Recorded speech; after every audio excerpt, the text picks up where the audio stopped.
Bapak, Ibu, saudara-saudari, selamat malam, berkah dalam. Ini saya diminta oleh Romo Tanto untuk kita bersama-sama mendalami renungan BKSN untuk pertemuan yang pertama. Tema yang diangkat adalah Allah dasar pengharapan dalam kesulitan, diambil dari kitab Nahum bab 1 ayat 1 sampai dengan sebelum kita mulai. Ini kalau di buku renungan PKSN dimulai dengan lagu pembuka gitu ya. Maka kita mungkin bisa sambil pelan-pelan mencoba untuk mengarahkan hati kita pada sabda Tuhan dalam pertemuan PKSN ini. Kita sambil dalam hati bernyanyi atau mungkin juga bersama-sama dengan menyanyikan Allah Peduli untuk mengantar kita pada tema Allah dasar pengharapan dalam kesulitan.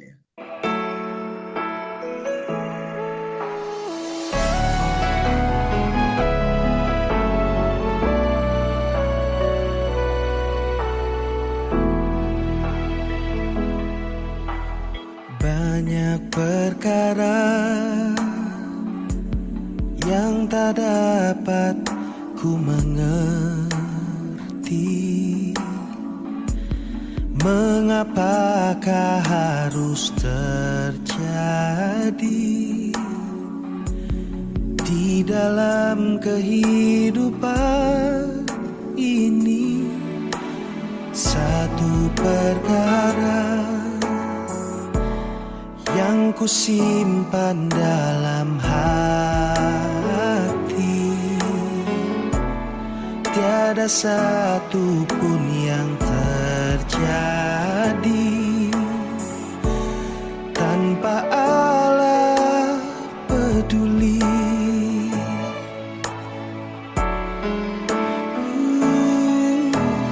Allah mengerti, Allah peduli segala persoalan yang kita hadapi. Takkan pernah dibiarkannya ku bergumul sendiri, sebab Allah mengerti.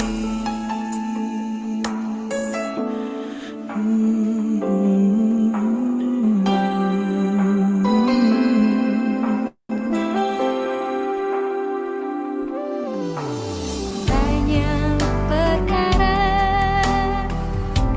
yang tak dapat ku mengerti.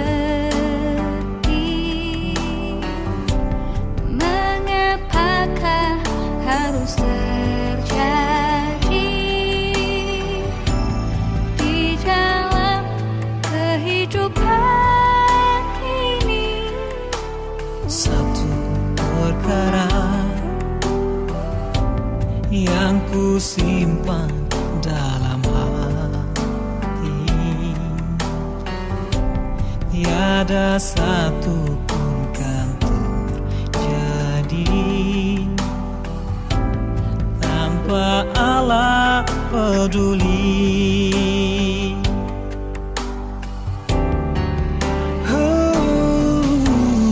Allah mengerti, Dia peduli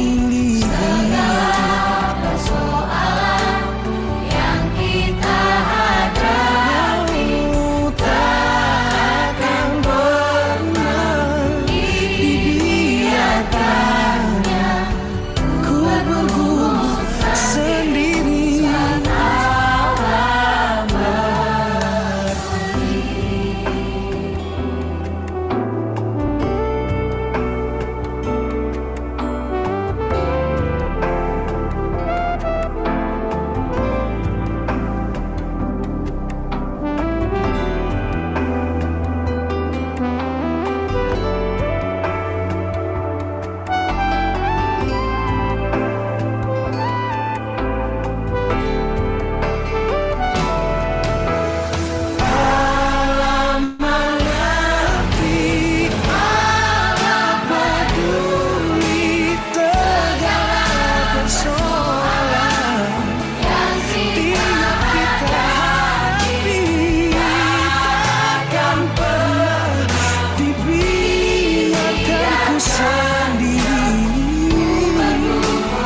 mengerti.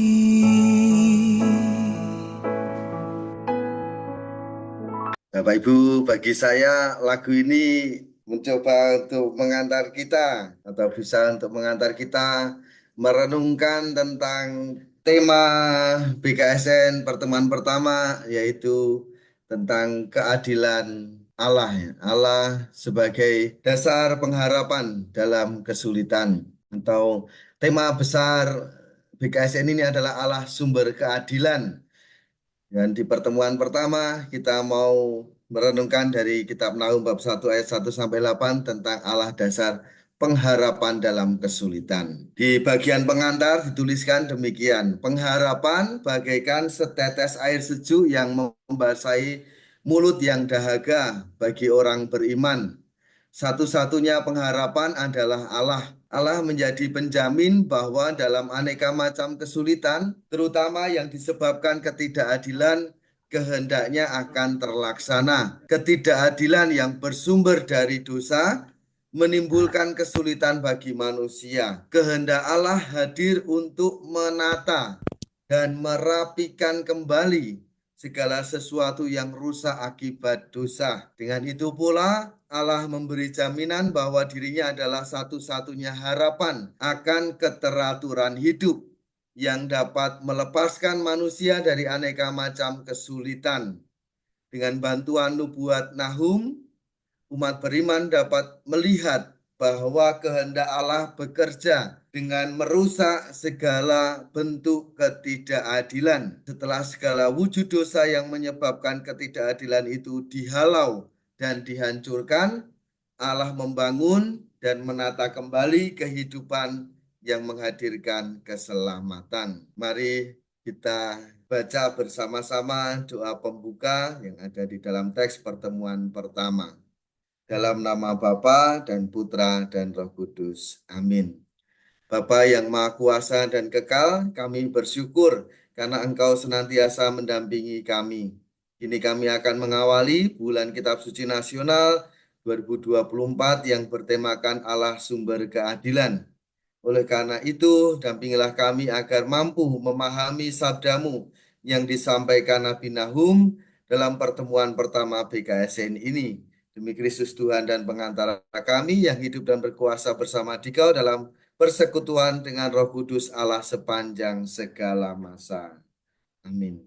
Dalam nama Bapa dan Putra dan Roh Kudus. Amin. Untuk mengawali, mari kita membaca teks dari Nahum bab 1 ayat 1 sampai 8. Nahum pasal 1 ayat 1 sampai dengan 8. Ayat 1, ucapan ilahi tentang Niniwe, kitab penglihatan Nahum orang Elkos. Ayat 2, Tuhan itu Allah yang cemburu dan pembalas. Tuhan itu pembalas dan penuh kobaran amarah. Tuhan itu pembalas lawan-lawannya dan pendendam kepada musuh-musuhnya. Ayat 3, Tuhan itu panjang sabar dan besar kuasanya, tetapi sekali-sekali ia tidak membebaskan orang bersalah dari hukuman. Tuhan berjalan dalam puting beliung dan badai, dan awan adalah debu kakinya. Ayat 4, ia menghardik laut dan mengeringkannya, dan segala sungai dibuatnya gersang. Basan dan Karmel menjadi tandus dan kembang Libanon menjadi layu. Ayat 5, gunung-gunung berguncang di hadapannya, dan bukit-bukit mencair. Bumi terungkit di hadapannya, dunia serta seluruh penduduknya. Ayat 6, siapa dapat berdiri menghadapi geramnya?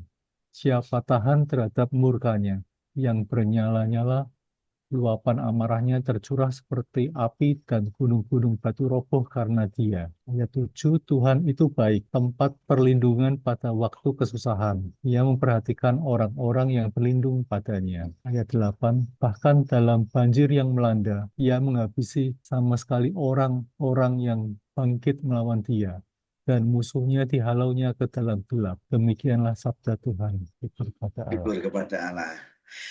Baik, Bapak Ibu, dalam pertemuan pertama ini kita diajak untuk merenungkan Allah sumber keadilan. Tema besarnya itu adalah keadilan. Dan di bagian pertemuan pertama ini kita berbicara karena Allah sumber keadilan, maka Allah menjadi dasar pengharapan kita dalam kesulitan-kesulitan hidup kita. Dan untuk membahas dua tema ini, tema Allah sumber keadilan atau tema besarnya keadilan, lalu subtemanya itu Allah sumber pengharapan dalam kesulitan.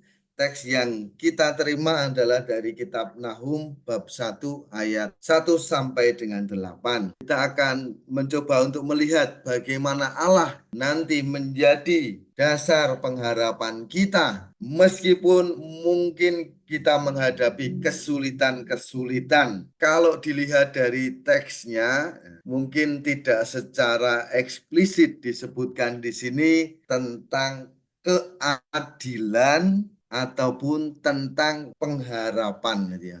Coba kalau diperhatikan teksnya ini Bapak Ibu. Dari teks Nahum bab 1 ayat 1 sampai 8.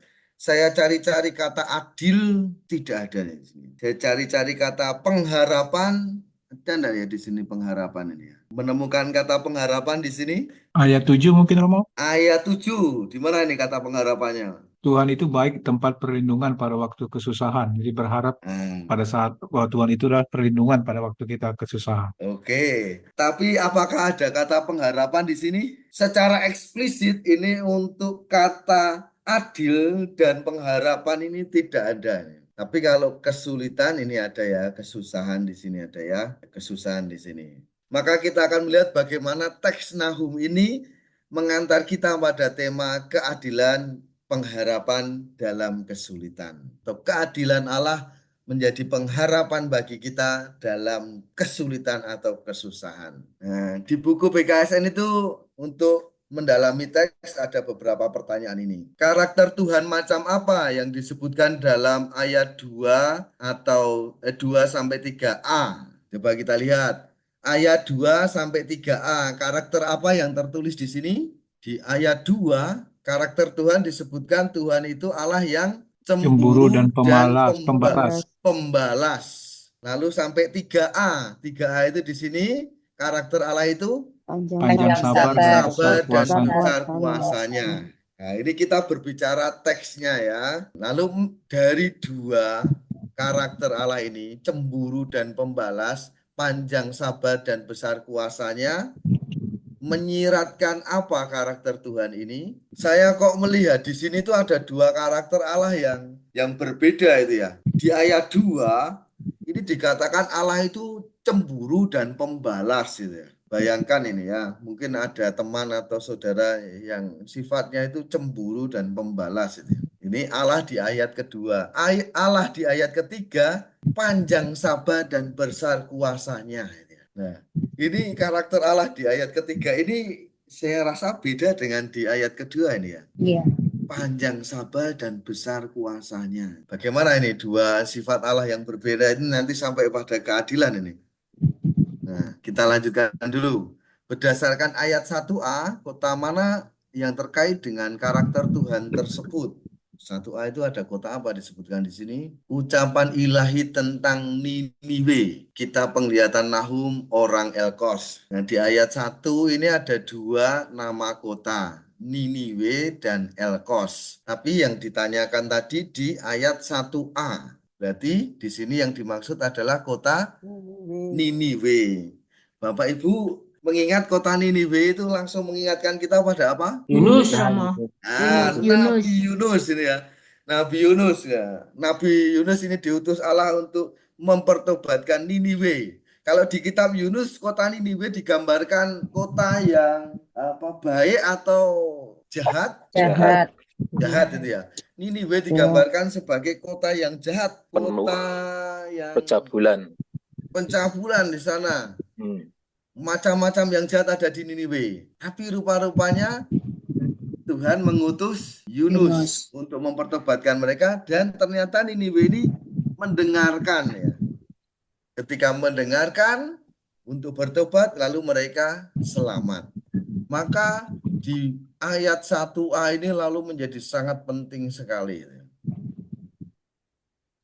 Walaupun tidak begitu jelas nanti Yunus ini sebenarnya ada setelah atau sebelum Nahum. Ada yang berpendapat itu sebelum Nahum, ada yang berpendapat itu Tidak jelas untuk kitab Yunus. Tapi kemungkinan besar Yunus dan Nahum ini ada dalam satu periode. Kemungkinan Yunus ada di sebelum Nahum. Lalu yang pertanyaan ketiga, berdasarkan ayat 3b sampai 6, gejala-gejala alam apakah yang membuktikan kedaulatan dan kebesaran Tuhan dalam situasi kehidupan yang dihadapi Yehuda? Kita lihat 3b sampai 6 ya. 3b ini berarti di sini ya. Nah, Tuhan berjalan dalam puting beliung dan badai, dan awan adalah debu kakinya. Nah, kalau puting beliung dan badai itu situasi yang aman atau tidak? Tidak. Tidak. Situasi yang mudah atau sulit? Sulit ya. Dan Allah ini adalah dan awan adalah debu kakinya. Mungkin awan mendung itu ya. Di sini Allah digambarkan justru berjalan dalam situasi alam yang tidak baik-baik saja, puting beliung, badai, dan berawan. Tapi diperlihatkan di ayat selanjutnya, Tuhan menghardik laut dan mengeringkannya. Segala sungai dibuatnya gersang. Wah, Basan dan Karmel menjadi tandus, kembang Libanon menjadi layu. Di ayat 4 pun ini masih memperlihatkan dalam situasi alam yang tidak baik-baik saja. Laut yang kering, sungai yang gersang, Basan Karmel itu yang terkenal sebagai daerah-daerah yang subur itu ya. Kita mengenal ada lembu Basan itu ya. Juga Libanon ini salah satu kota yang di sana dikatakan cantik gitu ya. Bahkan dikatakan makanan paling enak itu berasal dari Libanon. Menjadi layu, bukan keadaan yang baik-baik saja. Gunung-gunung berguncang di hadapannya, bukit-bukit mencair, bumi terungkit di hadapannya, dunia serta seluruh penduduknya. Siapa yang dapat berdiri menghadapi geramnya? Siapa tahan terhadap murkanya yang bernyala-nyala? Amarahnya tercurah seperti api, gunung-gunung batu roboh karena dia. Dari ayat ini 3b sampai 6 dengan gambaran-gambaran gejala alam tadi mau mengatakan bahwa dalam kesulitan-kesulitan hidup, dalam keadaan-keadaan tidak aman, tidak nyaman, apakah Allah tidak hadir? Tidak. Allah hadir di sana. Allah ada di sana. Bahkan dikatakan Allah berjalan di sana. Seringkali yang terjadi ketika kita menemui kesulitan, kesusahan hidup, kita langsung mengatakan, di mana Tuhan? Tuhan jauh. Di ayat ini memperlihatkan bahwa Allah hadir juga dalam situasi-situasi buruk dalam kehidupan kita. Kemudian dilanjutkan ayat 7 sampai 8. Mengapa Tuhan layak untuk menjadi tempat perlindungan? Di ayat 7 sampai 8 di sini dikatakan karakter Allah yang ketiga, Tuhan itu baik. Baik, Tempat tempat perlindungan perlindungan pada waktu waktu kesusahan. kesusahan. Ia memperhatikan orang-orang yang Adanya, bahkan dalam banjir yang melanda, bahkan dalam situasi berat apapun, Allah hadir di sana. Ia menghabisi sama sekali orang yang bangkit melawan dia, orang-orang yang tidak berpegang padanya akan musnah. Musuhnya akan dihalaunya ke dalam gelap. Tapi orang yang berharap pada Tuhan mendapat perlindungan. Dengan mengenal karakter Tuhan tersebut, apakah dapat menjadi dasar pengharapan Anda dalam segala situasi kehidupan terutama dalam situasi sulit? Semoga iya ya. Dari saya tadi semoga iya. Walaupun di awal tadi Nahum memperkenalkan Allah yang cemburu, Allah yang pembalas, di sisi lain Allah yang panjang sabar, Allah yang besar kuasanya, di mana Allah itu sungguh misteri, kita tidak bisa mungkin mengerti sepenuhnya apa itu kehendak Allah dalam beberapa episode atau situasi hidup kita. Tapi di bagian akhir kita diajak oleh Nahum untuk percaya bahwa Tuhan itu baik. Dia tempat perlindungan kita pada waktu kesusahan. Dia pengharapan kita dalam kesulitan. Selanjutnya ini saya mau memberi gambaran tentang kitab Nahum. Kalau di dalam teks BKSN disebutkan demikian. Kitab Nahum berisikan nubuat penglihatan tentang akhir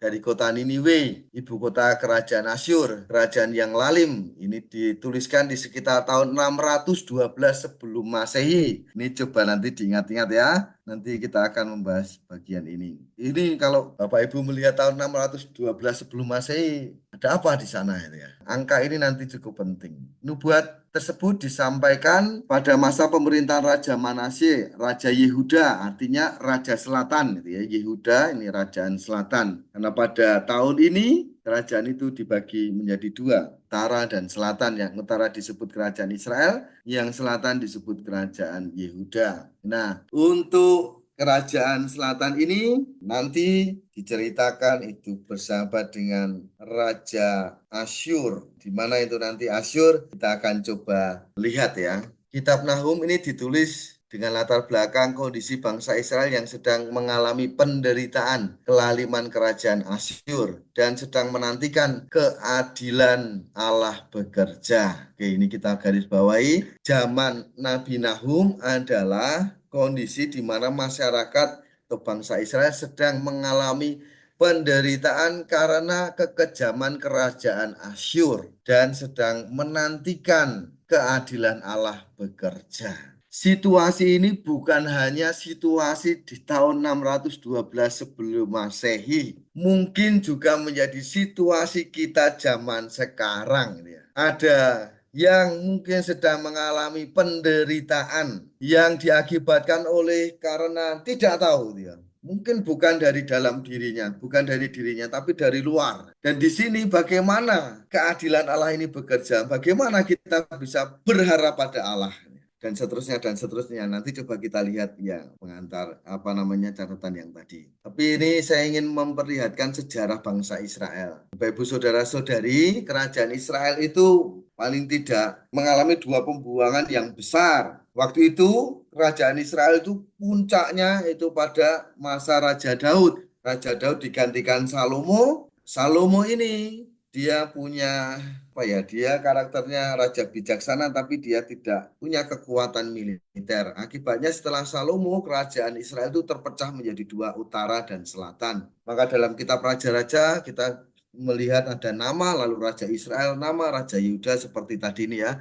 Manasye Raja Yehuda itu artinya raja yang selatan. Kerajaan Bait Allah ada yang di selatan. Nah, dari Salomo itu turun-temurun dan sebagainya. Nah, kerajaan utara nanti dikalahkan tahun 722 sebelum Masehi oleh kerajaan Asyur. Nah, pembuangan kedua, ini yang selatan, itu ada sekitar berapa ini? 150 tahun setelahnya ya. Sekitar 150-an tahun setelahnya itu dikalahkan oleh kerajaan Babel. Yang kita kenal adalah pembuangan Babel. Pembuangan Asyur tidak begitu kita kenal. Karena ya ini boleh dikatakan pembuangan Babel ini habis-habisan ya. Bangsa pilihan Tuhan kalahkan semuanya. Bait Allah yang ada di selatan ini juga menjadi tonggak iman, pengharapan, kepercayaan bangsa Israel. Tapi nyatanya juga dikalahkan oleh Babel. Ini supaya nanti bisa dipahami lokasinya.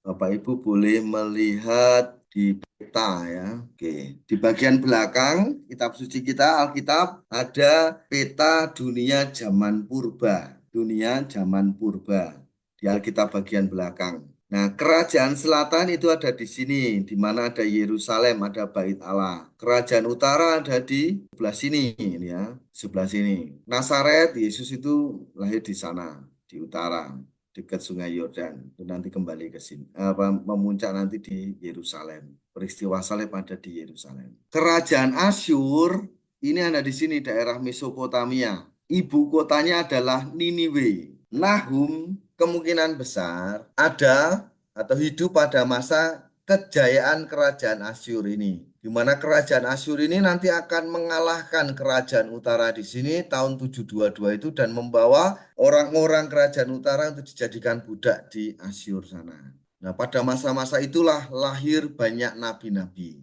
untuk memperingatkan bangsa Israel, lebih-lebih kerajaan Yehuda yang selatan. Tapi rupa-rupanya kerajaan selatan nanti pada akhirnya tidak memperhatikan nubuat nabi, sehingga ini kerajaan Asyur ini akhirnya nanti melemah dan dikalahkan oleh kerajaan Babel yang ada di Mesopotamia selatan sini.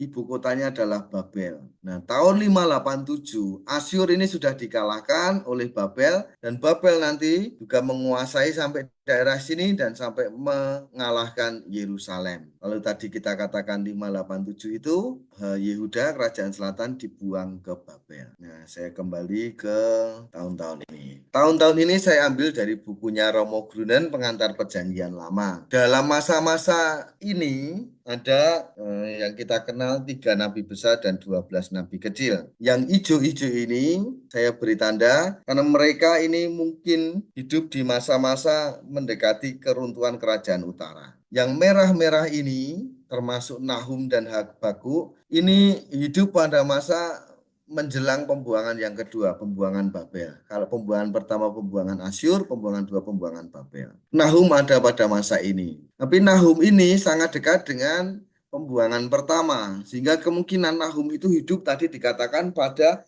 masa kekejaman kerajaan Asyur, di mana kerajaan selatan ada dalam bayang-bayang ketakutan. Kalau nanti diserang oleh Asyur, maka yang selatan tadi dikatakan bersahabat dengan Asyur. Tapi Nahum menubuatkan bahwa kalau dilihat dari keseluruhan kitab Nahum, Nahum diutus Tuhan untuk menubuatkan bahwa Asyur, Niniwe akan hancur.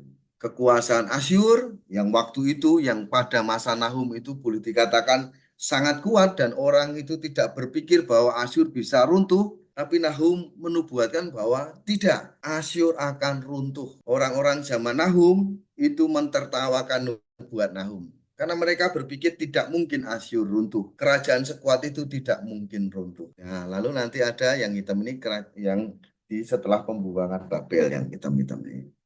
Nah, maka Nahum tadi ada pada masa, kalau kita lihat Nahum tadi ada pada bayang-bayang kekuasaan kekejaman kerajaan Asyur, di mana orang Israel pada masa itu dalam ketakutan terhadap kerajaan Asyur.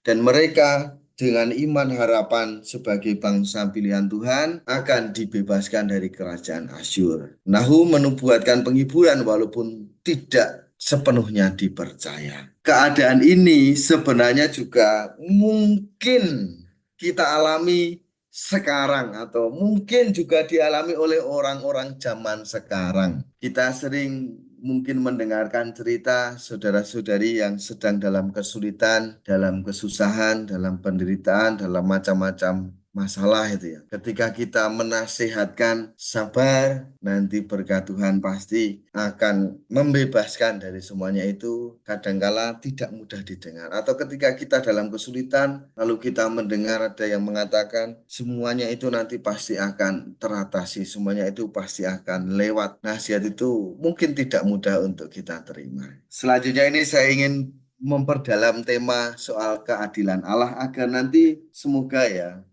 mungkin ada pemahaman baru atau mungkin tidak jatuh pada konsep tentang keadilan yang mungkin bisa apa namanya ya supaya kita lebih jelas tentang konsep keadilan yang dimaksud di sini. Gambar ini kalau kita bicara soal keadilan Allah ini yang lalu langsung terbayang pada saya adalah kisah Ayub ya. Kisah Ayub. Ayub adalah orang baik, orang saleh, tapi dia sakit, dia jatuh pada kemalangan, dia anak-anaknya meninggal, budak-budaknya juga kena bencana, hewan ternaknya semuanya habis, bahkan dia dijauhi oleh teman-temannya ini. Mungkin kita juga mengalami kesulitan untuk melihat keadilan Allah ketika sudah berusaha baik, tapi tetap menderita ini. Menurut Bapak Ibu, ketika melihat kisah Ayub atau mungkin Ayub-Ayub zaman sekarang, orang saleh yang menderita, apakah di sana Allah adil? Adilnya gimana Pak? Ini ada Bapak Ignatius Sugianto. Coba di kisah Ayub ini Pak, bagaimana Bapak melihat keadilan Allah? Keadilannya dalam keadaan penderitaan itu supaya manusia menyadari akan penderitaannya itu. Sehingga nanti ada punya harapan untuk menjadi lebih baik. Demikian dong, oh. Baik, penderitaannya itu, mengapa dia harus menderita? Padahal Ayub ini baik loh Pak. Dia baik, dia berpengharapan pada Allah, dia setia pada Allah. Terus tiba-tiba dia sakit. Ini sudah belajar apa lagi nih Pak? Kesabaran. Kesabaran ya, oke. Ya, oke, baik, terima kasih. Ini salah satu contoh dulu. Ketika sedang mengalami penderitaan, itu kan paling mudah itu bertanya, mengapa saya menderita itu toh. Bahkan mempertanyakan, apakah Tuhan adil pada saya itu ya. Atau bahkan sampai lalu kemudian kesimpulan Tuhan tidak adil gitu ya. Ini contoh-contoh dalam kitab suci.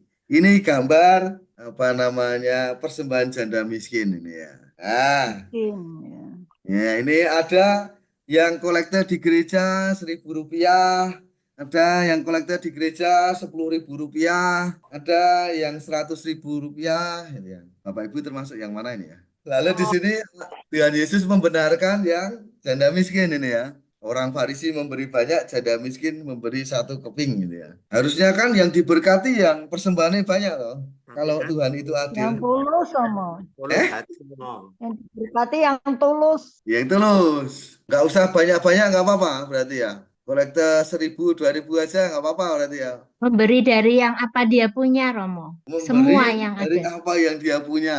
Oh, oke.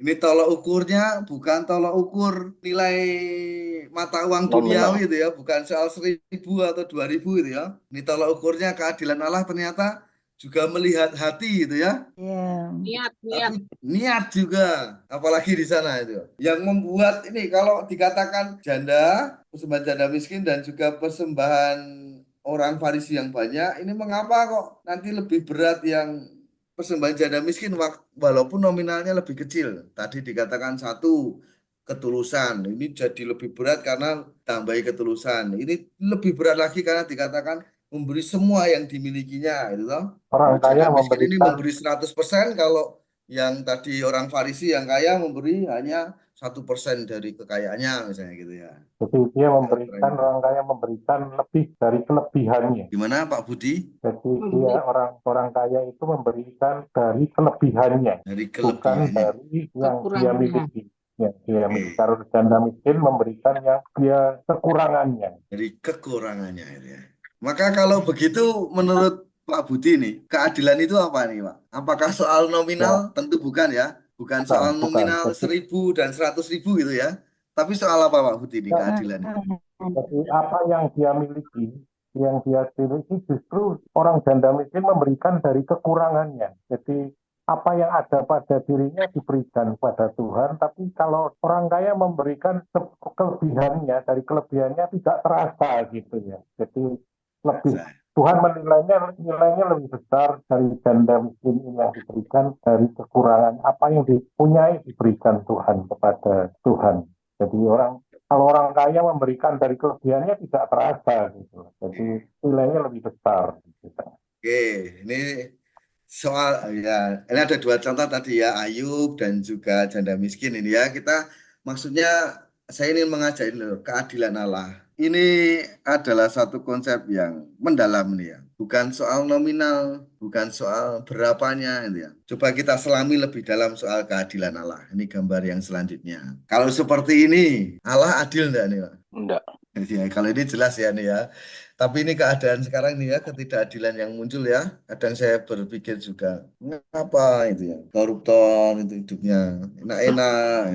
Sedangkan Korupsi di mana-mana. orang miskin ya tetap menderita, bahkan Ya. sampai wafat itu toh. Coba dilihat nih, dari mungkin Pak Franciscus nih. Kalau melihat gambar ini, menurut Bapak konsep keadilan Allah di mana? Atau Allah yang adil hadir di sini tuh di mana ini? Kok dibiarkan ini ya sama Tuhan ini? Kalau lihat tadi yang tidak berpegang pada Allah akan dihancurkan oleh Allah ini. Ini pemerintah atau mungkin juga mereka yang Bahasa bebas saya, Romo. ya Manusia diberikan kebebasan oleh Tuhan. Jadi manusia itu boleh memilih, dalam bahasa yang lain, ketika manusia itu harusnya memberi karena dia sudah diberikan kelebihan, tetapi karena kebebasan itu tadi, seringkali itu menjadi pegangannya untuk cuek, untuk sakar PDW, seperti yang terjadi dalam bangsa ini sekarang. Kenapa? Kalau kita kemudian melihat kehidupan yang lebih luas, sapi itu makan kenyang diam, kerbau itu makan kenyang diam, Romo. ya Tetapi manusia sekarang ini itu mengerikan sekali. Jabatan, kekuasaan itu sedemikian rupa. Ya inilah karena kita diberikan kebebasan untuk memilih oleh Tuhan. Sekarang ini kita melihat Bapak Ibu bahwa kekuasaan sedemikian rupa. Hedonisme ditunjukkan seenaknya dewi. Satu sisi anak-anak kita yang cerdas pandai, yang punya IP kumulatif lebih dari 3,7 masih menjadi pengangguran. Tapi yang IP-nya 2,3 malah mau memimpin negara. Ini luar biasa. Ya, dalam titik tertentu, memang kita sebagai manusia kan juga boleh bertanya, Romo. Ya. Boleh memilih. Dalam titik tertentu, kemanusiaan kita akan mengatakan, Tuhan ada di mana ketika melihat situasi seperti ini? Tuhan berpihak kepada siapa? Jadi, ya luar biasa, Romo. Ketika kita juga dibawa untuk menyaksikan kesabaran, kearifan, kesederhanaan Ayub yang sampai habis-habisan masih juga bahkan sampai menderita sedemikian rupa sampai meninggal. Ayub kemudian meninggal dalam penderitaannya. Nah, kemudian pertanyaannya adilnya di mana? Ya, Kemudian Romo yang kaitannya dengan janda. Memang di satu sisi kita diajarkan seperti itu. Bahwa ketika kita diberikan kelebihan, hendaknya kita juga noleh kanan kiri. Tetapi kenyataannya, bahkan di belakang gedung gereja yang megah itu masih banyak juga saudara-saudara kita yang miskin. Itu Romo. Terenyuh Romo, terenyuh. Coba ini supaya saya ini coba pelan-pelan kita memahami keadilan Allah ini ya dari beberapa ini dulu. Tentang keadilan ini ya. Yang jahat dihukum, yang baik celaka. Adil itu harusnya seperti itu enggak ya? Itu disebut adil enggak ya kalau gitu ya? Kalau mau mengatakan Allah itu adil, gitu ya. Pemahaman yang jahat harusnya hancur, yang baik makin berlimpah gitu. Apakah dalam hidup kita berlaku seperti itu? Wah, ini ada yang mau tanggapan ini, Pak Anto ya, dari Bung Sari ini. Yang mau cerita mungkin. Karena kita mau berpegang pada keadilan Allah ini. Keadilan Allah mau kita jadikan pengharapan ini. Jangan-jangan kita berpikirnya seperti itu juga ini. Maka nanti kalau ada yang menjahati kita, kita mendoakan Tuhan, hukum dia. Oke, lebih kita coba lihat lagi ya. Untuk mencoba untuk memahami keadilan Allah ini. Kalau tadi di kitab Nahum itu, di bagian awal itu sebenarnya ya boleh dikatakan kita itu dikacaukan itu ya. Allah itu cemburu dan pemarah. Allah itu panjang sabar dan besar kuasanya. Itu kan kayak, ini maksudnya Allah yang seperti apa ini? Kita bicara soal Allah yang adil ini juga lebih ke yang pertama atau lebih yang kedua? Allah yang pemarah atau Allah yang panjang sabar? Allah itu pemarah atau Allah itu panjang sabar sebenarnya? Nih, lihat lagi yang konsep keadilan lagi ini ya. Dalam perjanjian baru kita melangkah ke perjanjian baru. Ini ada yang tentang talenta, ada yang diberi 5 talenta, 2 talenta, 1 talenta. Benar enggak ya? Allah adil enggak ketika memberikan talenta seperti ini? Adil. Siapa ini tadi ya? Coba apa namanya? Alasannya Pak tadi mengapa adil? Pak siapa ya tadi ya suaranya? Ya mungkin Allah melihat seluruh kemampuan manusia itu sendiri, Romo. Seturut kemampuan. Nah, ini sekarang ini Pak siapa tadi ya yang berbicara ya? Saya Anton Romo dari Anton Stella Maris Jepara. dari Jepara. Oke, Pak Anton. Kalau ditanya soal talenta, Pak Anton, talenta itu artinya apa? Talenta itu ya passionnya, bakatnya, kemampuannya begitu, Romo. Bakatnya dan kemampuan. Oke, kalau talenta dalam kitab suci kan sering dikatakan sebagai mata uang gitu toh. Tapi lalu Betul. kemudian kita artikan sebagai bakat gitu toh. Ada Tuhan memberikan orang itu bakat 5, ada yang memberi bakat 2, ada yang memberi bakat 1. Nah ini maksudnya belum ada kemampuan apa-apa ya. Makanya Tuhan ada yang kan katakanlah ada A, B, C ini kan. Ini tak kasih bakat 5, ini tak kasih bakat 2, tak kasih bakat 1. Kecil enggak kayak gitu, Bang? Betul, Romo. Tapi kan Tuhan sudah mengetahui kita dari mulai kita terbentuk di dalam rahim ibu sampai kita meninggal, kan Tuhan sudah tahu apa yang Oke. menjadi passion, kebakat, kemampuan kita itu Oke, berpribadi. nek menurut Bapak, dari 3 orang ini, yang dapat 5, yang dapat 2, yang dapat 1. Berarti nanti manusia pada mulanya tidak sama ya, Pak ya? Ada Pikir yang begitu, memang, Romo. ada yang memang nanti berakhirnya itu seperti yang punya 1 talenta. Ya, mungkin dalam kehidupan sehari-hari begini Bapak Ibu, konteksnya. Kalau sewaktu sekolah dulu ya, saya itu belajar mati-matian, kok nilainya ya, mepet-mepet terus. Teman saya kok kelihatannya nggak belajar tapi nilainya bagus-bagus terus. Lalu sering dengan mudah mengatakan Tuhan tidak adil ya. Tuhan menciptakan dia pinter, menciptakan saya nggak pinter. Atau waktu nanti dalam pekerjaan itu ya. ini apa namanya, manajer saya atau mandor saya, kelihatannya pekerjaannya ringan-ringan seperti itu saja ya. Tapi dia gajinya besar ya. Saya yang kerja banting tulang, bahkan bertaruh nyawa, tapi gajinya kecil ya. Tuhan tidak adil ya. Yang terakhir ini yang mau saya tunjukkan dalam perjanjian baru, yang ada perumpamaan Tuhan yang memperkerjakan di kebun anggurnya itu ya. Ada yang dipanggil jam 9, jam 12, jam 3, dan jam 5 Jam 5 sore mungkin itu ya, ya. Ya, ada yang bekerja ya.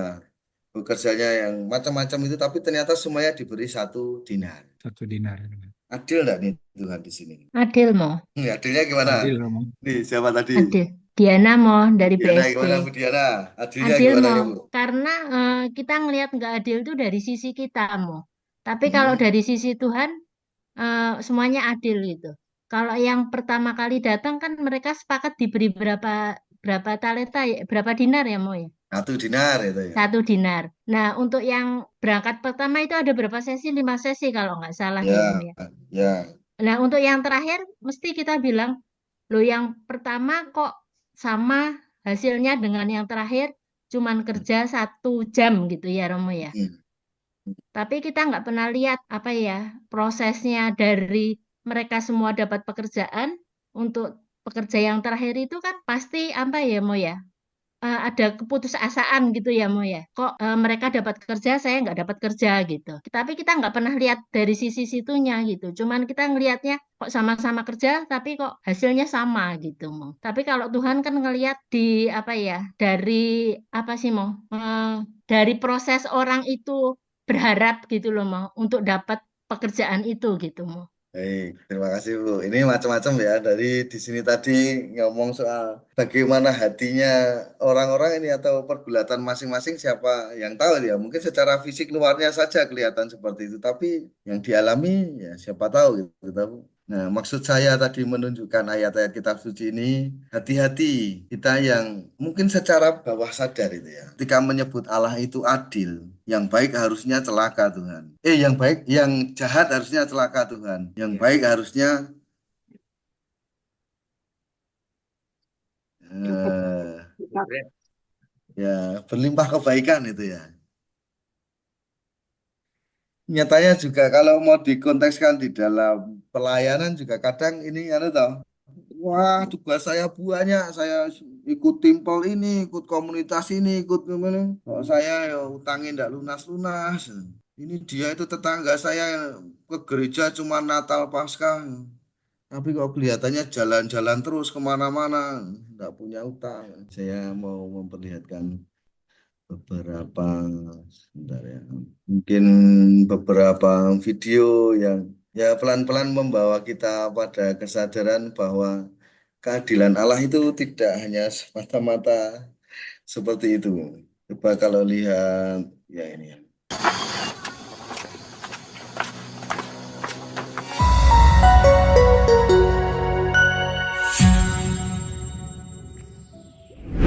Guys, kira-kira orang pada sekolah buat apa sih? Ya, tentu biar pada cerdas dan punya bekal untuk masa depan kan? Nah, saking pentingnya pendidikan bagi kehidupan, ada banyak loh anak bangsa di luar sana yang rela lakuin apa saja biar bersekolah. Bahkan meski harus bertaruh nyawa sekalipun. Kalian penasaran momennya? Ini dia, Mimin rangkum 10 perjuangan anak sekolah di Indonesia.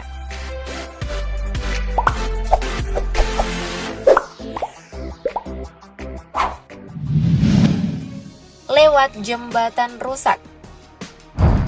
Di posisi pertama, ada sekelompok anak sekolah yang mesti berjalan dan menyeberang sungai dengan total jarak perjalanannya adalah 11,2 km. Namun yang lebih menantangnya lagi nih guys, jembatan yang mereka lalui sudah sangat rusak dan tersisa beberapa bagian saja yang dapat dilalui. Jembatan yang diketahui berada di Kota Padang ini diduga rusak akibat hujan deras yang sering mengguyurnya. Tapi meski harus menjaga keseimbangan biar tetap selamat, semangat anak-anak ini no kaleng-kaleng demi bersekolah. Semoga jembatannya segera dapat perbaikan ya guys.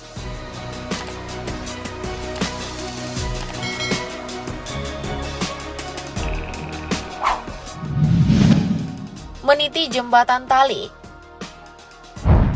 Hampir mirip dengan yang sebelumnya, berikut ini juga ada perjuangan anak-anak ke sekolah yang mesti menyeberangi jembatan dengan kondisi yang sangat tidak layak. Lihat aja tuh, jembatan yang biasanya pakai pijakan yang besar, justru cuma ada seutas tali. Adapun anak-anak yang rutin melintasinya adalah siswa-siswi SD Impres 057 Desa Hulo, Kecamatan Kahu, Kabupaten Bone, Sulawesi Selatan. Setiap harinya anak-anak di sekolah tersebut harus bergelantungan dan menjaga keseimbangan di atas tali sepanjang 30 meter agar dapat bersekolah. Waduh, keren banget ya.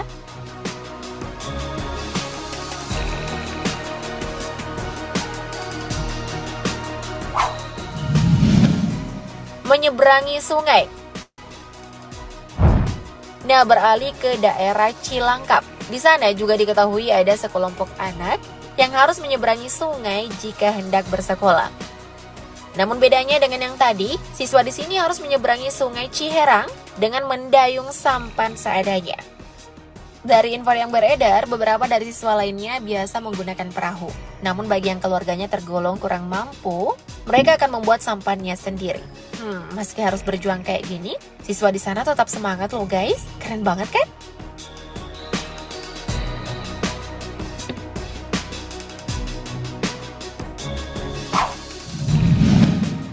Melintasi sungai deras. Nah, selanjutnya ada juga nih guys, yang berjuang menyeberangi sungai deras dengan kaki telanjang demi bersekolah. Perjuangan ini harus dirasakan oleh siswa sekolah dasar di Dusun Panggung, Desa Duren, Kecamatan Pagedongan, Banjarnegara, Jawa Tengah. Hampir setiap harinya anak-anak SD di sana harus menenteng sepatu sembari menerjang derasnya Sungai Mondo agar bisa sampai di sekolah. Tak jarang beberapa orang tua dari mereka juga turut mengantar demi memastikan sang anak selamat menyeberangi sungai.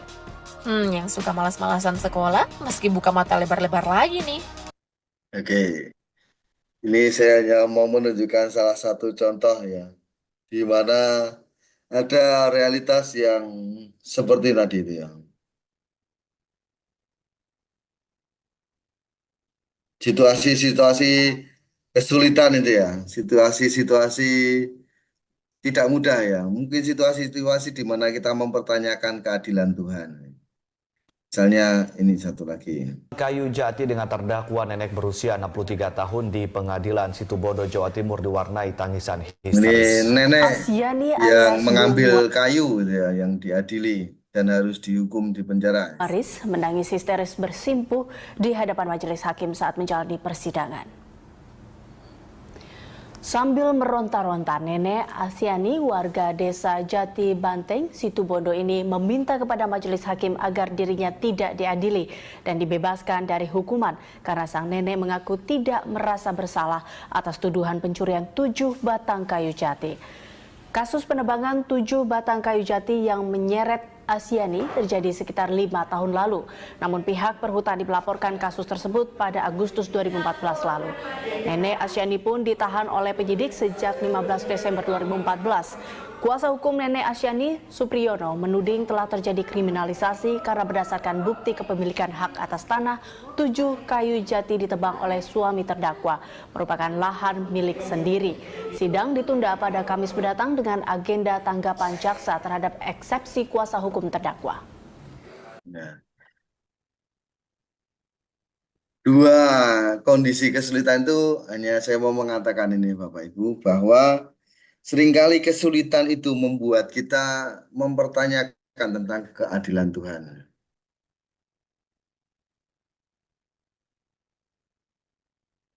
Memohon keadilan Tuhan.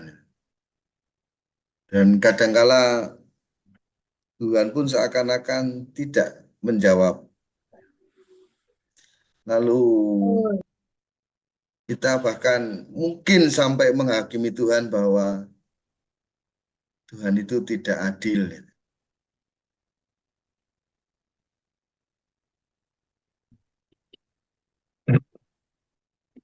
Nah, maka tema BKSN ini yang mengajak kita untuk merenungkan lebih dalam tentang keadilan Allah. bukan perkara yang baik diberkati, yang jahat dihukum. Tapi dalam situasi apapun itu ternyata keadilan Allah bekerja. Tadi anak-anak yang berangkat sekolah dengan berbagai macam kesulitan itu, tapi kelihatannya sulit ya, harus nyebrang seperti itu, jembatan seperti itu, sungai seperti itu. Tapi mereka kelihatan happy gitu ya. Di kota, sekolah dekat, pakai mobil, tapi kelihatannya mau ke sekolah itu berat gitu ya.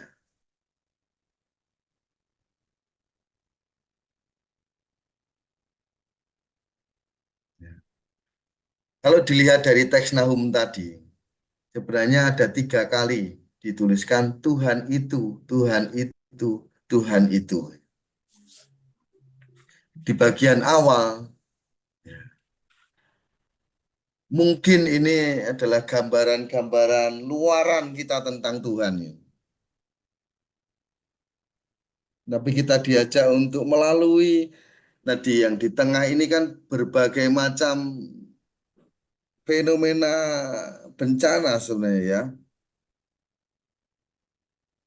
Puting beliung, badai, sungai kering, laut kering, sungai gersang, gunung yang tandus, bunga yang layu, gempa bumi.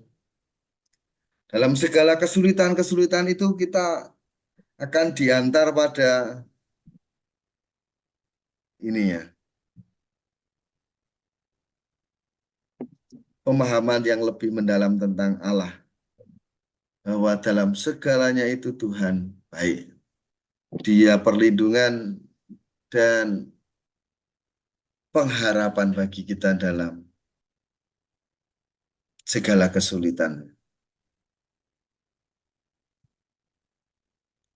Gambarannya keadilan Tuhan itu bukan berarti semuanya sama, ya.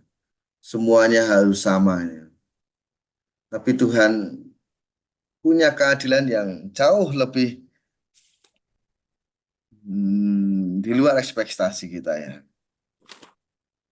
Kita yang seringkali mudah menghakimi Tuhan, menghakimi sesama. Karena melihat luarannya saja. Maka kita diajak untuk mengenali Allah lebih dalam, bahwa keadilan Tuhan itu di luar nilai-nilai duniawi, ukuran-ukuran duniawi, nilai-nilai kita. Nah, lalu di sana di buku BKSN itu ada pertanyaan refleksi untuk kehidupan sehari-hari. Sejauh mana muncul kesadaran dalam diri Anda bahwa Allah sungguh-sungguh menjadi dasar pengharapan dikala mengalami kesulitan. Dan diajak ketika mengalami kesulitan bukan lalu menghakimi Tuhan, bukan lalu menghakimi keadaan, tapi diajak untuk dalam kesulitan itu dari hati kita yang paling dalam menaruh pengharapan pada Allah, Allah perlindungan. Sejauh mana muncul kesadaran dalam diri Anda bahwa Allah bekerja sedemikian rupa dengan caranya sendiri untuk membantu manusia mengatasi kondisi-kondisi penderitaan yang dialaminya. Secara ukuran manusiawi mungkin kita jatuh pada ukuran kaya miskin. Kita jatuh pada penilaian sengsara bahagia, enak tidak enak, nyaman tidak nyaman. Itu ukuran-ukuran manusiawi, ukuran-ukuran dunia. Tapi Allah bekerja melampaui atau lebih dalam dari ukuran-ukuran duniawi itu. Bagaimana upaya manusiawi yang harus dilakukan untuk menghancurkan dosa-dosa yang mengakibatkan terjadinya kerusakan yang menghilangkan kedamaian di dalam hati. Karena kadangkala bukan Allah yang tidak adil, tapi justru kitalah yang tidak adil. Tidak adil pada Allah, tidak adil pada sesama.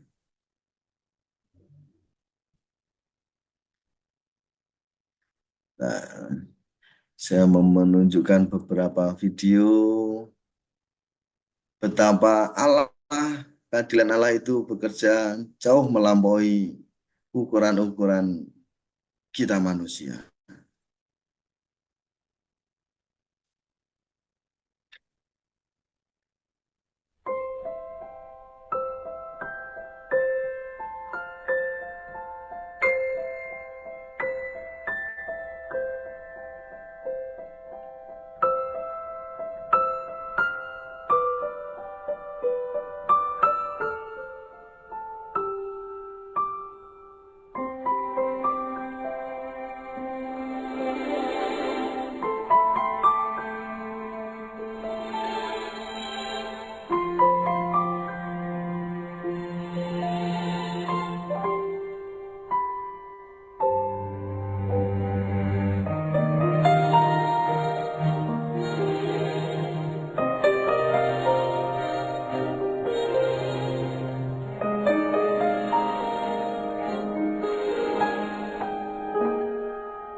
Video singkat ini mau mengatakan, kadang kita merasa yang paling bekerja keras.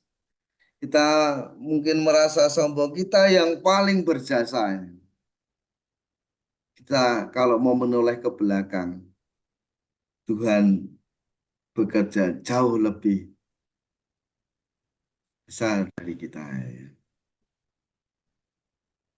Satu lagi ini ya.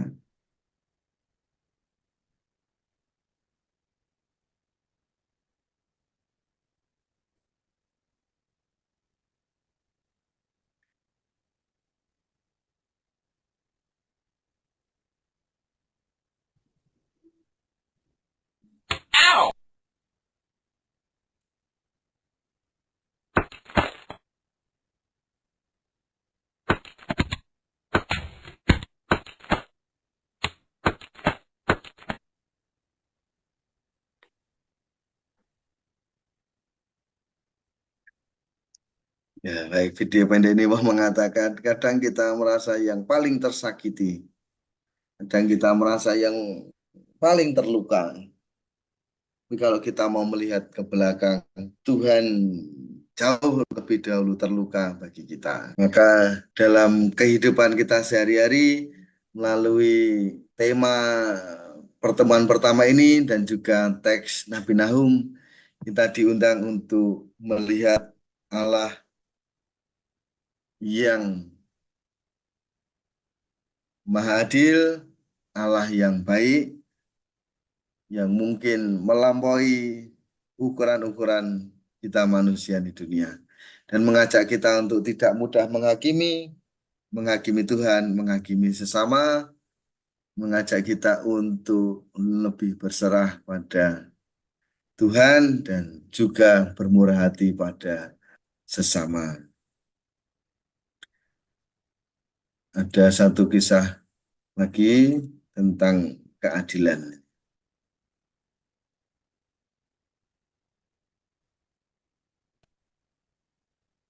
Victor Cueva. You can sit down, sir.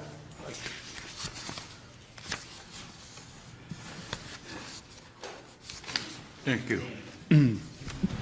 Good morning, sir. Good morning, Judge. Mr. Coelho, you are charged with a school zone violation. Beg pardon? You are charged with a school zone violation, which means that you were exceeding the speed limit in a school zone. I don't drive that fast, Judge. I'm 96 years old and I drive slowly, and I only drive when I have to. I was going to the blood work for my boy. He's handicapped. You were taking your son to the doctor's office? Yeah, I take him for blood work every 2 weeks. because he's got cancer. You are a good man. You are a good man. You really are what America is all about. Here you are in your 90s, and you're still taking care of your family. That's just a wonderful thing for you. Well, how old is your son? 63. Yeah. And Daddy's still taking care of him, right? I only drive when I have to. Yeah. You see that young man over there? That's my son. Now, he's looking at me saying, Dad, when you're in your 90s, you're going to be driving me around. You're setting a bad example for my kid. You're putting a lot of pressure on me. Listen, sir, I wish you all the best. I wish the best for your son, and I wish you good health. And your case is dismissed. Good luck to you and God bless you. Thank you. Saya mau mengakhiri pertemuan pertama ini, boleh dikatakan kesimpulan demikian ya. Catatan dari Nahum memahami keadilan Allah. Di satu sisi Tuhan itu penyemburu, pembalas bagi lawan, besar kuasa, tapi di sisi lain Tuhan itu panjang sabar, ya baik bagi pelindung yang padanya. Tapi di sisi lain ya, dikatakan Tuhan itu baik, seperti Bapa yang menerbitkan matahari bagi orang jahat dan orang baik, menurunkan hujan bagi orang yang benar dan orang yang tidak benar. Maka kita diajak bersikap di hadapan Allah.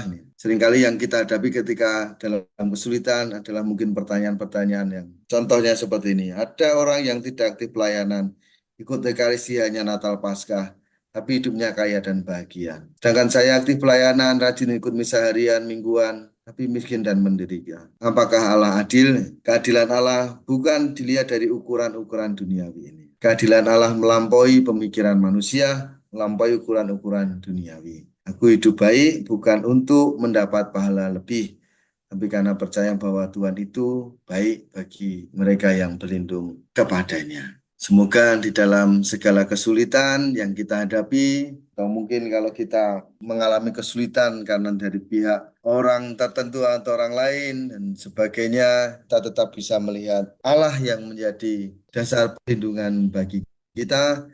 Dia yang dengan caranya sendiri akan bertindak bagi kita dalam kehidupan kita setiap hari. Semoga kita tidak mudah jatuh untuk menghakimi Tuhan. Meskipun ada kesulitan, kita tidak lalu berkata Tuhan itu tidak adil. Kita juga tidak mudah untuk jatuh menghakimi sesama. Kalau ada orang lain yang mungkin berbuat tidak seperti yang kita inginkan, lalu kita mendoakan yang buruk bagi dia dengan alasan Tuhan Maha Adil. Tapi kita berusaha hidup baik dan juga dengan dasar pengharapan bahwa Allah itu baik dan adil bagi kita. Dalam kesulitan, Tuhan tetap hadir. Dalam peristiwa-peristiwa yang tidak kita inginkan, Tuhan juga ada di sana. Kebaikan keadilan Tuhan menjadi pengharapan bagi kita selalu dalam segala situasi hidup kita, baik senang susah, sehat maupun sakit. Mungkin ini yang bisa saya sampaikan ya Bapak Ibu di pertemuan pertama ini. Kalau mungkin ada 1-2 pertanyaan sebelum nanti ditutup. Baik Romo, terima kasih. Kita disegarkan lagi dan juga mungkin tambahkan pemahaman yang baru tentang konsep Allah yang adil. Tidak mudah untuk memahami ini karena memang kadangkala kita yang hidup di dunia selalu mengkaitkan keadilan dengan kehidupan yang konkret ya, artinya adil itu yang kemudian terberkati atau adil itu karena ukurannya kekayaan atau kepemilikan dan lain sebagainya. Tetapi Allah yang adil memang tidak mudah untuk kita pahami bersama. Tapi pada dasarnya memang keadilan Allah tidak seperti dengan konsep keadilan dalam bayangan kita manusia. Terima kasih Romo Heri untuk pemaparannya. Seandainya ada 1-2 hal yang mau disampaikan untuk penjelasan lagi, mungkin ada hal-hal yang mungkin belum paham, silakan saja bagi Bapak Ibu, saudara-saudari, suster, bisa menuliskan di dalam kolom chat ataupun juga langsung menyampaikan secara lisan. Ada satu pertanyaan tadi Romo tentang apakah perbedaan Tuhan, ini teks kitab suci ya, perbedaan Tuhan yang ditulis dengan huruf capital dengan Tuhan yang ditulis hanya huruf T yang capital saja. Itu kan dalam kitab suci ada itu. Mungkin juga bisa diterangkan Romo. Baik, sejauh yang saya pahami Romo, ini coba saya tuliskan di sini biar nanti kelihatan jelas ya. Ada yang dituliskan Tuhan demikian, lalu ada yang dituliskan Tuhan. Mana ini? Ini ternyata kapital semua. Ada yang dituliskan Tuhan demikian ini ya. Lalu ada yang dituliskan Tuhan. Gini ya maksudnya ya. Ya. Romo ya. Oke, kalau dilihat dari kitab suci, nanti ada perbedaan antara perjanjian lama dan perjanjian baru. Nah, perjanjian lama ini dalam bahasa Ibrani. Perjanjian baru ini dalam bahasa Yunani. Dipahami ya Bapak Ibu soal ini ya. Oke.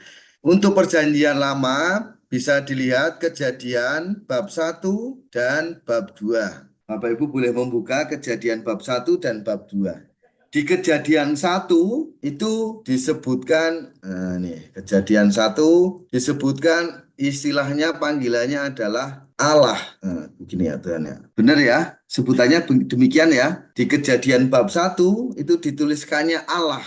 Seperti itu. Ini adalah terjemahan untuk teks YHWH yang oleh orang Yahudi ini tetak atau disebut tetagram atau nama Allah. Yang kalau orang Yahudi itu tidak membacanya sebagai Yahweh, tapi membacanya sebagai Elohim. Lalu di Kejadian 2, ini di Kejadian 1 ya. Lalu di Kejadian 2, ini ada kata Tuhan Allah. Betul ya? Ini dalam bahasa Ibrani-nya adalah Elohim YHWH. Kalau di sini di bahasa Ibrani dibacanya dengan Adonai. Kalau di sini oleh orang Yahudi itu disebut sebagai Elohim Adonai. Oke, gambaran Allah dalam perjanjian lama oleh orang Yahudi digambarkan sebagai yang maha besar. Bahkan namanya pun tidak boleh kita sebutkan sembarangan. Maka di perintah kedua adalah jangan menyebut nama Tuhan Allahmu dengan tidak hormat. Istilah Tuhan nanti kalau di sini dalam perjanjian lama untuk yang istilah Tuhan ini macam-macam nanti ya. Mungkin ini boleh dikatakan sebagai boleh dewa dewi dan sebagainya dalam konsep orang Yahudi waktu itu. Berbeda nanti dengan perjanjian baru. Perjanjian baru itu dalam bahasa Yunani kata Tuhan atau yang disebut Tuhan demikian ini berasal dari bahasa Yunani Kyrios. Ini yang artinya boleh dikatakan Tuhan, Tuhan. Ketika membahas kata Tuhan dalam perjanjian baru, konsepnya adalah oleh orang-orang Yunani itu Kyrios. Tidak ada bedanya antara Allah dan Tuhan Allah. Itu Adonai dan Elohim dan sebagainya. Bagi orang Yunani, Kyrios itu yang kalau kita Tuhan kasihanlah kami, kita berdoa Kyrie eleison. Nah, konsep Kyrie atau Kyrios itu baik oleh orang Yunani, baik untuk Tuhan juga untuk orang-orang yang dihormati seperti raja atau bangsawan. Maka kadangkala istilah Lord dan juga God di dalam perjanjian baru agak sedikit tercampur. Kalau menyebut Allah di kitab suci kita seperti ini, sebenarnya ini boleh dikatakan nama Allah. Ini maka lalu kadangkala menjadi persoalan waktu itu. Di Malaysia nama ini nggak boleh dipakai, harus pakai nama Yahweh itu sehingga kitab sucinya dirubah dan sebagainya itu. Tapi di sini di perjanjian lama ada konsep tidak boleh menyebut nama Allah dengan tidak hormat. Asalnya dari sana. Tapi nanti kalau di teks-teks perjanjian baru oleh orang-orang Yunani konsep Tuhannya itu disebut dengan Kyrios ini. Sejauh yang saya pahami seperti itu Romo.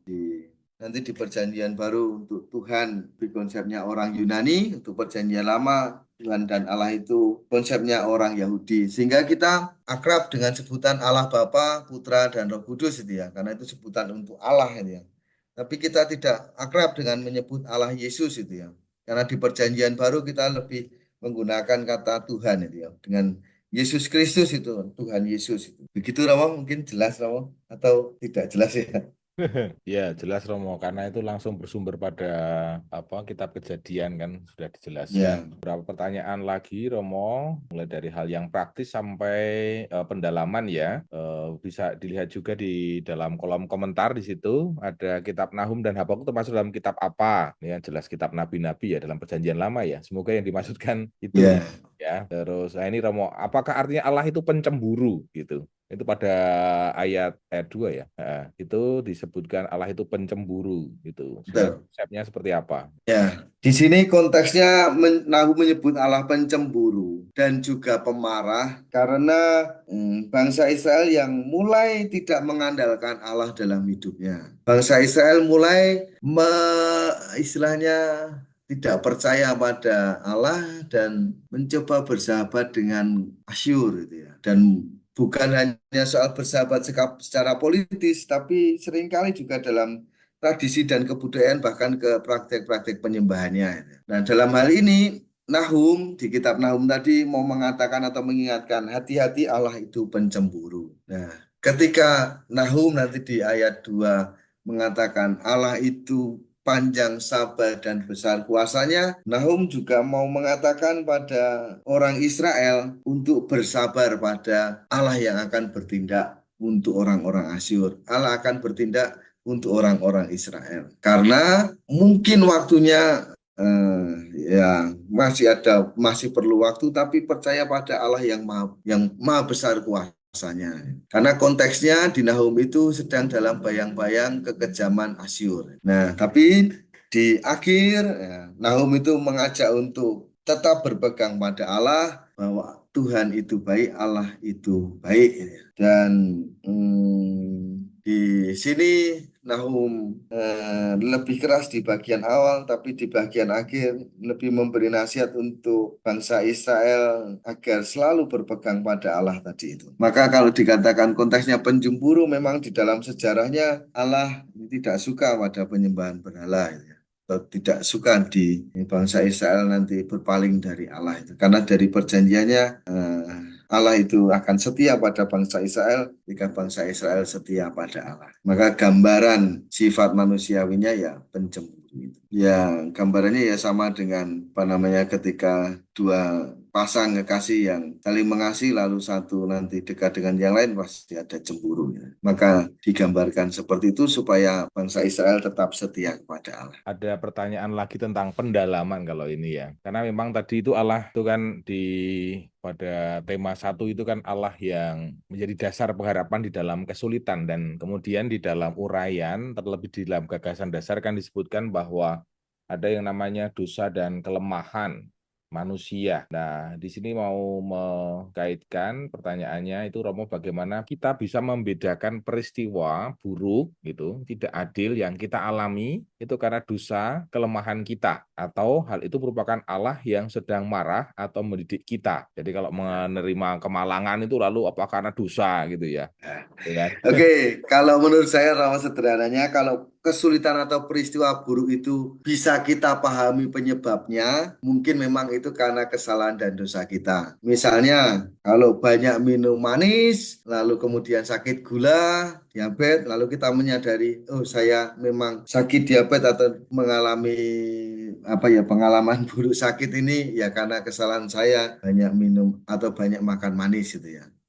Kalau keadaan itu alasannya bisa kita pahami dari itu ya memang mungkin dari kesalahan kita. Tapi kalau peristiwa buruk itu kesalahannya atau ketika kita bertanya apa salah saya, misalnya seperti ketika pandemi itu ya, kita sudah pakai masker, sudah tertib semuanya itu, tapi nyatanya juga kena. Atau mungkin juga anggota keluarga kita yang sebenarnya juga ya nggak kemana-mana tertib dan sebagainya, tapi kok kemudian harus sakit dan bahkan dipanggil Tuhan. Mungkin di situ yang disebut pengalaman buruk atau kesulitan yang Tuhan punya kehendak tertentu bagi kita, entah belajar atau untuk mendidik kita itu tadi. Kalau peristiwa buruk itu alasannya bisa kita lihat dengan jelas, itu mungkin karena memang kesalahan dosa kita. Kalau itu tidak jelas, mungkin itu memang Allah, keadilan Allah. Begitu mungkin Romo ya. Oke, ya betul Romo. Itu kan juga pernah kalau saya baca dari Katolisitas itu kan ketika kita mengalami suatu hal yang sulit atau kemalangan itu ada dua penyebabnya. Satu memang karena kelalaian kita manusia. Itu tadi yang karena ada sumber penyebabnya. Atau memang juga Tuhan itu menguji manusia, menguji kita itu hal yang kedua. Misalkan dalam kisah Ayub tadi kan juga merujuk pada hal itu bahwa memang Tuhan sedang menguji kita dengan harapan bahwa mungkin kita bertumbuh dalam iman, bertumbuh dalam ketangguhan dan sebagainya. Satu lagi Romo, ini berkaitan dengan konsep Tuhan kalau ini, konsep Tadi ya. Yesus ya. Kalau sebenarnya nama Allah itu sejak perjanjian lama itu bukan Yesus. Yesus ya Yesus, Allah ya Allah. Jadi apakah Allah dan Tuhan itu sama? Kalau Yesus bukan Allah, jadi Yesus itu bukan Tuhan. Iya, Oke. kalau dalam perjanjian lama ini nanti lebih banyak konsep kita lebih akrab menyebutnya dengan Allah itu atau Tuhan Allah dan sebagainya. Kalau kita nanti konsepnya Tuhan itu konsepnya perjanjian baru dengan Yunani itu ya. Bahkan nanti di konsep Allah ini karena orang Yahudi sangat menghormati nama Allah ini, nanti banyak nama-nama lain. Ada El Shaddai, ada kalau di konteks perjanjian baru nanti dengan sebutan anak Allah, anak manusia, putra Daud dan sebagainya itu ya. Tapi kita di perjanjian baru menyebut Allah itu seringkali itu mengarah pada Bapa itu toh. Allah Bapa ini. Allah sama dengan Bapa. Lalu putra itu berkaitan dengan Yesus, lalu Tuhan yang lain lagi itu. Nah, ini ada peralihan konsep antara yang Ibrani dan yang Yunani kalau menurut saya. Jadi kalau menyebutnya Allah itu kita lebih banyak di konsep perjanjian lama orang Ibrani, kalau kita menyebutnya Tuhan itu kita di konsep perjanjian baru orang Yunani itu. Nah, Tuhan Yesus maka kita sebutnya Tuhan Yesus tapi jarang kita menyebut Allah Yesus. Bukan berarti Yesus bukan Allah itu ya. Tapi ya Allah yang kita pahami dalam perjanjian baru adalah Allah Tritunggal, Bapa, Putra dan Roh Kudus. Yesus ini juga adalah pribadi kealahan anak Allah itu ya. Maka ya di teks penyebutan saja yang mungkin berbeda-beda tapi ya Tuhan dan Allah dalam konsep perjanjian lama dan baru ini boleh dikatakan mengarah pada yang Sang Pencipta, Sang Penebus, Sang Penyelamat sama itu ya. Menurut saya begitu Romo. Oke, betul. Ya, Romo. Terima kasih untuk penegasannya tentang kealahan Yesus ya. Apakah dari Bapak Ibu, Suster, saudara-saudari masih ada 1-2 hal yang hendak diperdalam? Masih ada kurang lebih waktu 5 menit lagi. Romo, tadi saya mau menegaskan lagi, artinya apakah pencobaan itu datang dari Allah? Ada dua konsep yang berbeda dari kisah Ayub dan doa Bapa kami. Dari kisah Ayub itu kalau nggak salah, mudah-mudahan saya yang salah. Sepertinya itu pencobaan itu datangnya dari iblis. Maksudnya gini, ketika Ayub itu berada dalam keadaan yang baik-baik saja, dan iblis berkata, kalau itu nanti dia terkena bencana, apakah ia akan tetap memuji Engkau ya Tuhan? Artinya kan, tapi Tuhan memberikan izin kepada si iblis. Akhirnya terjadilah. Sepertinya berbeda ketika di doa Bapa kami adalah janganlah masukkan kami ke dalam pencobaan, kata kerja. Yang satu menyebutkan bahwa itu datangnya dari Allah, yang satu enggak. Kira-kira apakah pencobaan itu benar datangnya dari Allah atau memang iblis yang diizinkan oleh Allah untuk memberikan pencobaan kepada kita? Itu sih Romo. Terima kasih. Baik, terima kasih Pak. Kalau menurut saya Pak, justru di Ayub itu di teksnya dikatakan pencobaan bukan dari Tuhan, tapi pencobaan itu dari iblis itu ya. Dan di Ayub itu di awal dikatakan tidak ada sesuatu pun yang terjadi di luar kehendak Tuhan itu maksudnya. Kalau di doa Bapa kami itu kalau di teks bahasa Indonesia kita memang mengatakan jangan masukkan kami ke dalam pencobaan ya, seakan-akan Tuhan yang memasukkan ke pencobaan itu ya. Tapi ini Paus Fransiskus atau beberapa yang baru itu kan mau merubah terjemahan itu ya, karena di teksnya adalah jangan biarkan kami masuk dalam pencobaan itu ya. Bukan jangan masukkan kami dalam pencobaan, tapi jangan biarkan kami masuk ke dalam pencobaan. Karena iman dari Ayub, menulis Ayub dan iman dan sebagainya itu adalah Tuhan Maha Kuasa. Tidak ada sesuatu pun yang terjadi itu di luar kehendak Tuhan atau di luar persetujuan tuh Allah itu ya. Baik Romo, ada satu lagi ya, ini satu lagi saya sampaikan. Dalam Alkitab, perlindungan Allah kepada umat yang tertindas itu lama terwujudnya ya. Seperti bangsa Israel ditindas Mesir 400 tahun, Sarai baru punya anak setelah puluhan tahun, dijanjikan Rahel lama punya anak. Gitu. Ini kan minta tanggapan Romo ini. Ya, keadilan Tuhan ya soal waktu memang Ya, itu nggak enggak. tahu sampai kapan, bahkan sampai meninggal pun mungkin tidak menerima keadilan Tuhan itu ya. Tapi ya kalau ditanya sampai kapan kita berharap pada keadilan Tuhan ya, sampai selama-lamanya ya. Bukan 10 tahun, 50 tahun, 100 Iya. sekian tahun ya, tapi ya seluruh umur hidup kita ya. Dengan pengharapan dan percayaan, maka disebut pengharapan karena memang ya, tidak dikatakan 1 tahun, 2 tahun, 5 tahun, 10 tahun, 50 tahun ya, tapi ya selamanya seumur hidup kita itu, maka kita diajak untuk selalu berpengharapan di sana.